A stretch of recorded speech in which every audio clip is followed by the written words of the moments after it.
Hello and welcome to the final video in our series. As I've said before, if you haven't watched the ones before this, please go back and watch steps 1 through 3. They need to be done in order. We are on step 4, which is focus on new fuel or focus on a new feeling. We kind of say it both ways. In your guide, it is focus on a new feeling. So, last video, we talked about where you place your attention is where you're going to take action from. And what we actually take action out of is what we're feeling. So, what we want to do is, like I said in the last video, where we have a flashlight, now we want to place the flashlight on a feeling that is going to fuel them to take the steps they want to take. So, your gymnast can actually have a couple of feelings at once. She can be like, we have actually 60,000 thoughts a day, numerous ones going on at one time, most of them subconscious. And so she can be thinking about lots of different things, but we want to focus our attention on the one that's actually going to help her get the skill she needs for season. So, again, you need to have done the first 3 steps. Just trying to do this without having done the first ones is not going to actually work. She needs to do them in order. But this step, focus on a new feeling, is super easy. She's going to pick a new feeling that she thinks will help her go. She's going to say confident. They always do. How do you want to feel? I want to feel confident. The problem with feeling confident is that it's a very difficult feeling to generate without evidence. We feel confident when we say, I know I can do this because I've done it a million times. And without recent evidence, when she's trying to re get a skill that she's been struggling with, well, I know I can do this because I've done it before. Doesn't work, doesn't help. It's kind of useless. I don't know why they say it so many times, but it's this feeling of confidence that they want to have. But confidence is the feeling after we get the skill consistently, not the feeling before. So there's other feelings that are more useful, like capable, focused, engaged, curious. I'm curious to see if I make this one correction, if I can get the skill. I'm curious to see what happens if I do this one thing my coach asked me to do. Um, Determined, capable.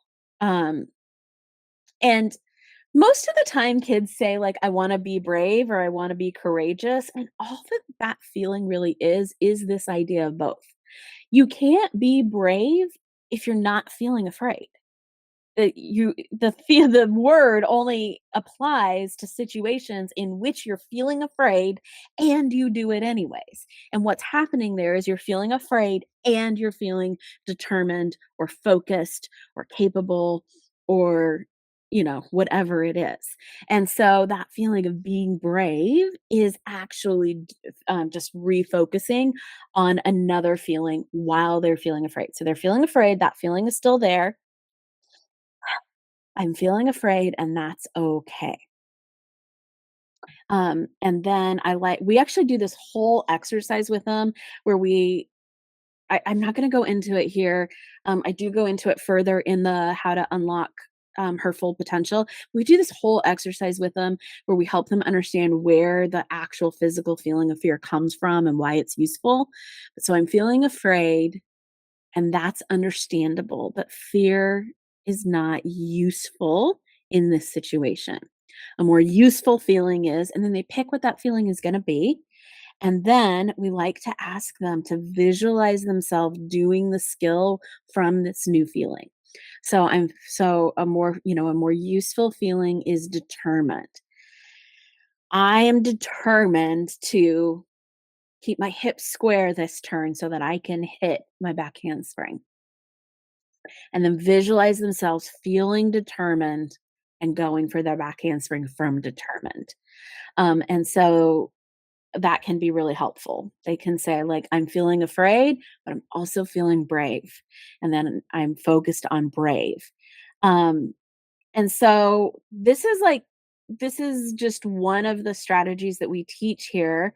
But just coming up with that new feeling, refocusing her brain on that feeling, and then visualizing herself doing that can help her then actually go.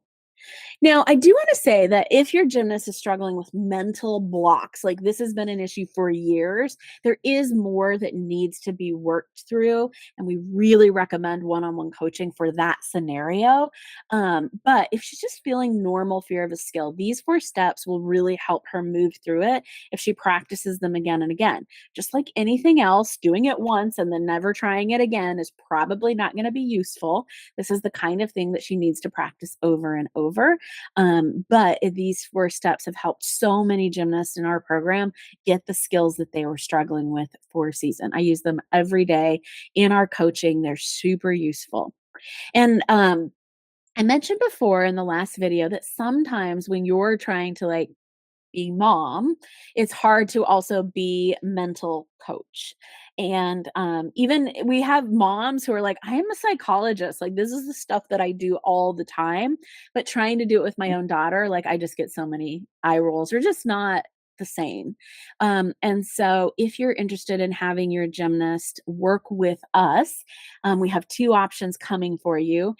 We have an option where you can purchase the course where we take them through this, or you can purchase a training, a replay of a training. And then if you go to our webinar, How to Unlock Her Full Potential, we actually give the best discount you are going to find anywhere at the end of that training for the moms who invest their time in that training, or the parents who invest their time in that training. So if you go over the webinar and you go through it, there's also going to be an opportunity if you want your gymnast to work with us to do that at the best price that we offer. Um, and we do that because we genuinely believe that it's having all of you on board. It's having mom, parent, dad, caregiver, coach, gymnast, all working on the mental performance side of the sport that helps gymnasts actually unlock their full potential, actually get to the next level, actually do all the things that they're dreaming of doing. Because right now we're talking about getting a skill for season, right? And then pretty soon it'll be about how to compete those skills with confidence. So it's kind of a year round process um, in order to help them really reach those goals. All right. I hope this was super helpful. We'd love to hear your feedback and hope to see you again soon.